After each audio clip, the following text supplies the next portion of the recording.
तुलसी विवाह के दिन जरूर करें इस कथा का पाठ।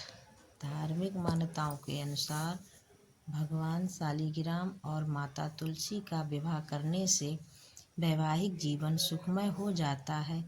इस पावन दिन विधि विधान से पूजा अर्चना कर ये व्रत कथा अवश्य पढ़ें। तुलसी विवाह व्रत कथा। देव उठनी एकादशी के पावन दिन भगवान शालिग्राम और माता तुलसी का विवाह किया जाता है। इस साल देव उठनी एकादशी और तुलसी विवाह 23 नवंबर को है। हिंदू धर्म में इस दिन का बहुत अधिक महत्व होता है। धार्मिक मान्यताओं के अनुसार भगवान शालिग्राम और माता तुलसी का विवाह करने से वैवाहिक जीवन सुखमय हो जाता है। इस पावन दिन विधि विधान से पूजा अर्चना कर ये व्रत कथा अवश्य पढ़ें। आगे पढ़ें तुलसी विवाह व्रत कथा। जलंधर नाम का एक पराक्रमी असुर था, जिसका विवाह वृंदा नाम की कन्या से हुआ। वृंदा भगवान विष्णु की परम भक्त थी और पतिव्रता थी। इसी कारण जलंधर अजय हो गया। अपने अजय होने पर जलंधर को अभिमान हो गया और वह स्वर्ग की कन्याओं को परेशान करने लगा।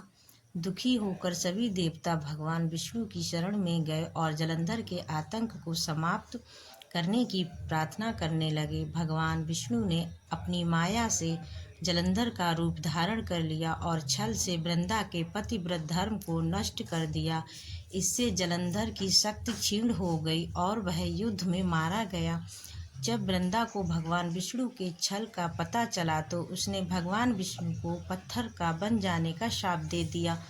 देवताओं की प्रार्थना पर वृंदा ने अपना शाप वापस ले लिया, लेकिन भगवान विष्णु वृंदा के साथ हुए छल के कारण लज्जित थे। अतः वृंदा के शाप को जीवित रखने के लिए उन्होंने अपना एक रूप पत्थर रूप में प्रकट किया, जो शालिग्राम कहलाया। भगवान विष्णु को दिया शाप वापस लेने के बाद वृंदा जलंधर के साथ सती हो गईं।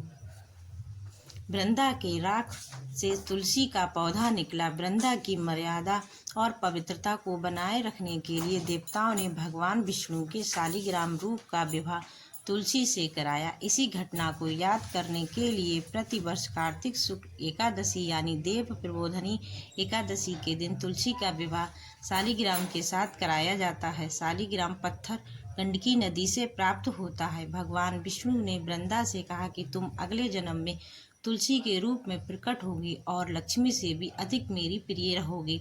तुम्हारा स्थान मेरे शीश पर होगा। मैं तुम्हारे